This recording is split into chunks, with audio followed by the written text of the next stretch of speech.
What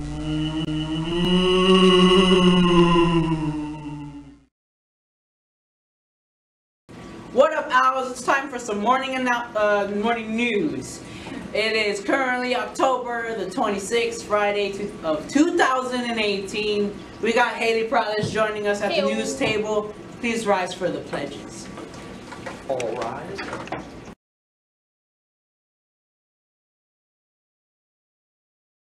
Now it's time for the Pledge of Allegiance. I pledge allegiance to the flag of the United States of America and to the republic for which it stands, one nation, under God, indivisible, with liberty and justice for all. Now it's time for the Texas Pledge. Honor the Texas flag. I pledge allegiance to the Texas, one state, under God, one and indivisible. Now it's time for the Owl Pledge. I will succeed in school with wisdom and with knowledge. I'll give 100%. I will go to college. I'll do whatever it takes, just like my parents do. I'll sweat the small stuff, just like my teachers do. I'll give no excuses each and every day. I'll close the achievement gap, working hard in every way. With my team and family, I give my Owl Pledge. I will succeed in school with wisdom and knowledge. Go Owls! Hoot hoot! Now it's time. Welcome to your international news with Nathan and Steven.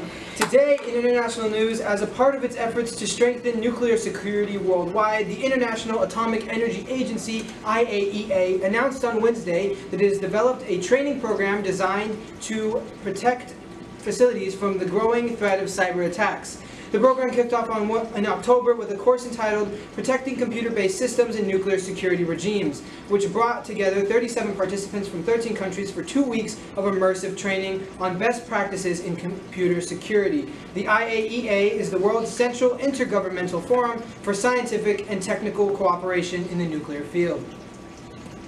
On to some domestic news. It's midterm season, everybody. Get out there and vote. Currently, for Texas, early voting has already started. Yes, indeed.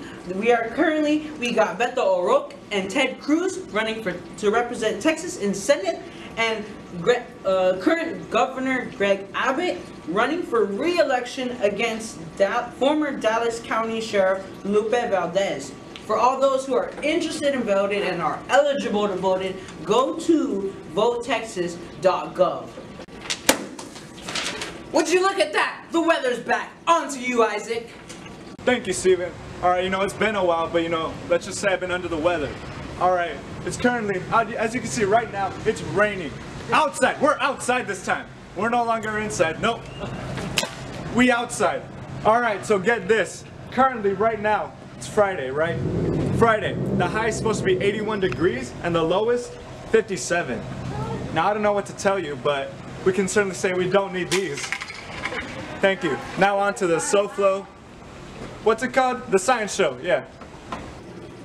Alright everybody, welcome back to our next segment of the SoFlo SciShow, brought to you by me, Haley Prowlis, featuring the amazing Miss McCloskey.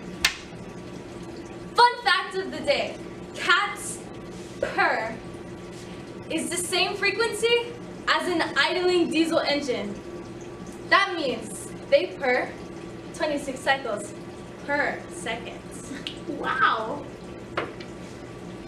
Now today, it's finna get lit.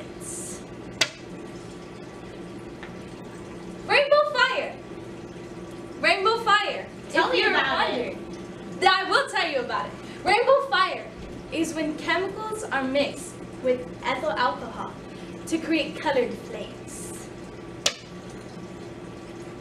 What? That's crazy! How is this possible? Colors of the fire. Strontium chloride makes red. Strontium chloride and sodium chloride mixed with ethyl alcohol makes orange. Sodium chloride mixed with ethyl alcohol makes yellow. Boric acid mixed with ethyl alcohol makes green. Potassium chloride mixed with ethyl alcohol makes violet. And ethyl alcohol mixed with ethyl alcohol makes blue. How is this possible? That's a great question, audience. I'm here to tell you that. Well, while the chemicals are heated, they're absorbing energy, which allows the electrons from the cat ions to transition from ground energy to excited energy.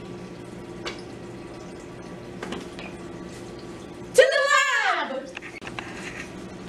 As you can see, from the blue flames, try to look for sparks of color.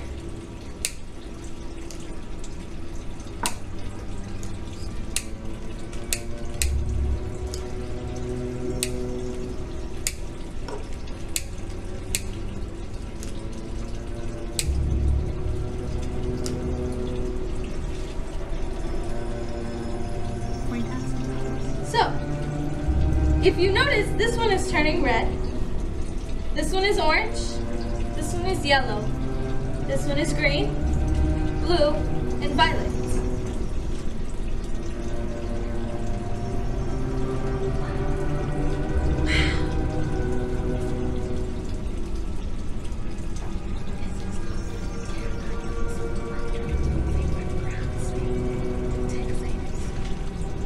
This is caused by the cat ions moving from ground state to the excited state.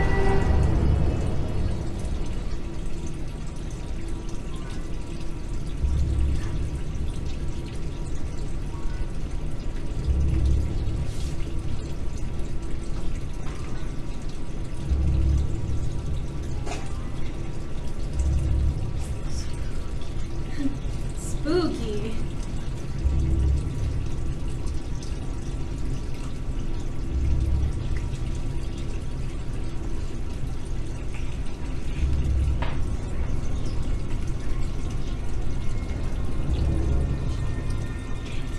And now, before this flame goes out, we'll transition to a nice little spooky segment.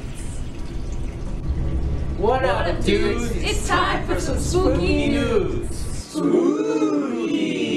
Spooky! Alright, well, Halloween being 5 days away, it's time to look at a brief history of what Halloween originated and how it started.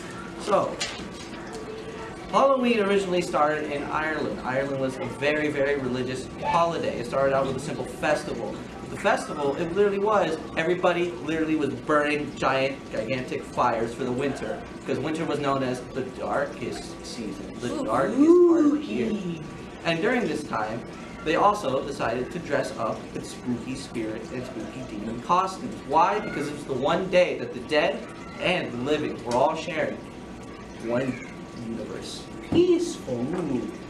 And after that, also, England had many traditions as well. Also known as, they had a tradition known as souling, which in basic terms, it's basically trick-or-treating. And later on, after several hundred years during the late 19th and 20th century, during immigration of the Irish and English, they decided to basically merge every single one of their traditions to form Halloween. And the interesting term, Halloween. Hallow, meaning holy person, and ween, or Eve, meaning the contradiction of Eve, which is the night before, like Christmas Eve. And later on, after basically the candies and the booming of the economy for the U.S., it later affected pop culture, with 1978's classic Halloween, directed by John Carpenter, being set on the day of Halloween. Now this movie was not only a horror classic, but also started the slasher genre's success of later movies like Nightmare on Elm Street and Friday the 13th. Speaking of that, did any of you watch the Halloween movie? The new one? Yeah. No. Wow, you guys are scaredy cats. All right. Later. On, alright, sure. Even though it's set like 40 years after the original. But yeah, that was a brief history of Halloween. Now on to announcements. Time for some announcements. Oh, Starting off, with the Ivy pinning ceremony. Now, I bet y'all didn't know about this. So here's some announcements. When? Thursday, November 1st. The day after you go and face your fears, yeah. because it's a scary day from 8 a.m. to 10 a.m. What are we doing? What is this thing you say? Well, our juniors will formally be inducted into our IB team and family, which means that this makes it official. Because before it wasn't official, but now it is. Where is it at, you say? The ISF gym. Juniors, don't forget to RSVP your mentor. Alrighty, and now another announcement. Although the 6th annual Fall Festival is gone, kiss it goodbye. Wow! But in its replacement is a Winterfest on December 14th, Friday, from 5:30 to 8 o'clock p.m. Alrighty. Upcoming events include Tell us. Book Character Day. That goes from pre-K to 11th grade. Then So what facts? dress up. Just make sure it's a book character. What are you dressing Character. up as, Steven? Come to school to find out. Alright, sweet. As Haley said, November 11th, the pinning ceremony. Be there or be square. Friday, November 2nd, we got 6th grade going on a field lesson to the McNay. That's right. And we also got 8th grade going to the Whitty. Wow. Probably gonna see some dinosaurs or something. Or some Probably. petrified wood. There you go, petrified wood. Friday, November 9th, we got a veterans assembly. Gotta honor our veterans. Alright, Props to Sunday, 11/11, we got Ivy League field lesson begins. Dang. I hope y'all got y'all's money raised. I hope you got some jackets too. Also, It's gonna get cold. oh yeah, it's gonna be cold. That's a good one. Next, and last, we got congratulations to our middle school girls volleyball team. As they are, Undefeated. as Atticus said, No undefeated. lose. That means no losses. Only win. Only wins. That's all for today's announcements. We'll see you all in the classrooms. Hoot, hoot.